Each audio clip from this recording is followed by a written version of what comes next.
Otro problema que hoy teníamos que trabajar es el de la periodización.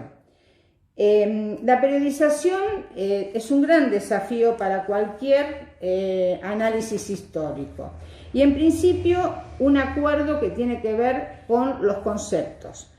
Hablar de etapa y hablar de periodo no es lo mismo. La etapa hace alusión a unidades de periodización de corte cultural que solo pueden ser reconocidas, explicadas y fundamentadas a través de su contenido. Queremos decir que cuando hablamos de una etapa y la diferenciamos de otra es porque hubo cambios culturales, características culturales que permiten decir aquí comienza una etapa y aquí termina otra. Hablar de periodos implica hablar de segmentos correspondientes a la cronología. Esto quiere decir que está expresada en años o en milenios o en siglos, que en modo alguno pueden ser siempre absolutos, a veces son aproximativos, de ningún modo taxativos y por supuesto siempre sujeto a revisiones. Como decíamos en la entrega anterior, un nuevo hallazgo puede interpelar la periodización vigente. Y por último aparece un concepto que nosotros vamos a usar con mucha más énfasis en el área andina, pero aquí también aparece, usado por algunas de las bibliografías, que es el concepto de horizonte. Este concepto nosotros lo tomamos prestado de la arqueología y en cierto modo podemos decir que un horizonte se caracteriza por la expansión de ciertos rasgos culturales, por la expansión de una matriz cultural, que permite decir hasta dónde llegaron ciertos elementos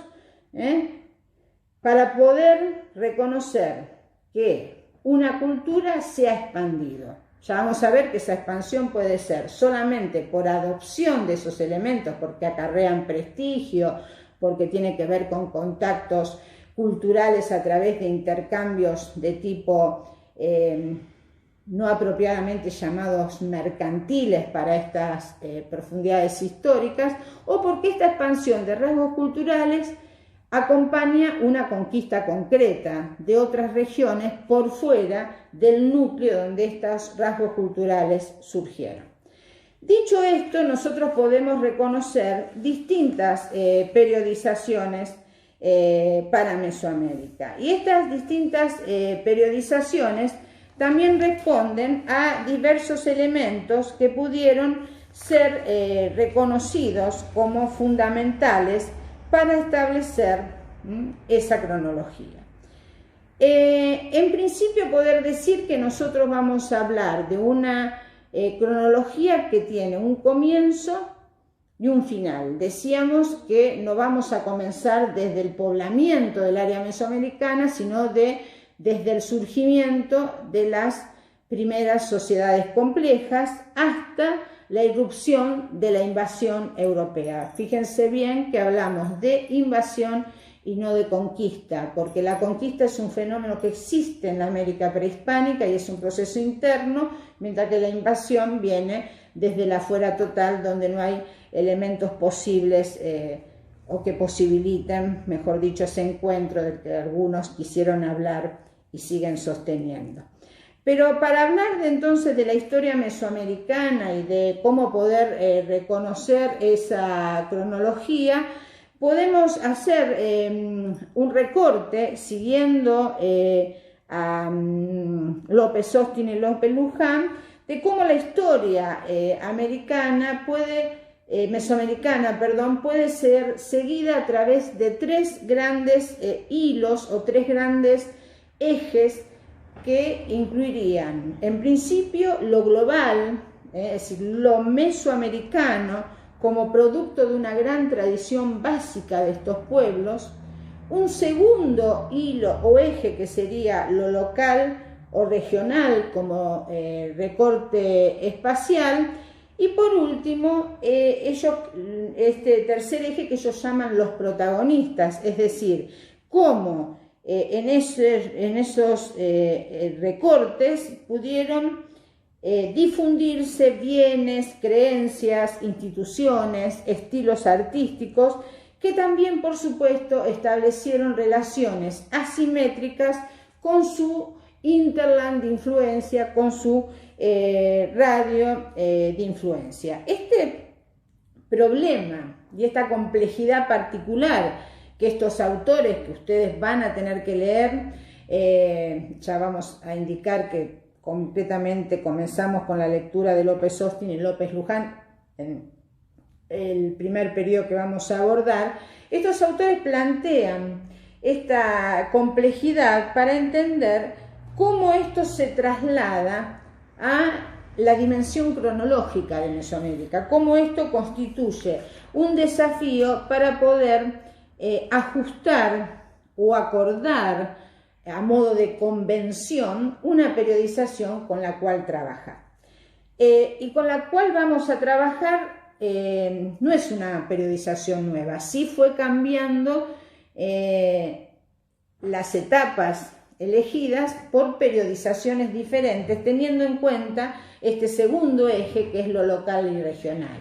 ¿Qué quiero decir con ello? Que hay etapas culturales que cambian en su comienzo o en su final según la región que tomemos. Y voy a dar alguna cuenta de esto. Hacia 1913, el antropólogo americanista más prestigioso, podríamos decir de la época, Franz Boas, junto a Manuel Gamio, identificaron lo que podrían reconocerse como tres horizontes para Mesoamérica: el preclásico, el clásico y el postclásico. Una aclaración: lo primero que se fechó fue el clásico, y a partir básicamente de los hallazgos del conteo largo maya, que hizo posible identificar el clásico para el mundo maya. Entonces, todo lo que estuviese antes fue preclásico y todo lo que estuviese después fue postclásico. Pero en los años 50, estos tres horizontes que tempranamente en esa primera década del siglo XX acordaron Boas y Gamio, fue retomado por un arqueólogo que, si bien fue cuestionado por las escuelas posteriores,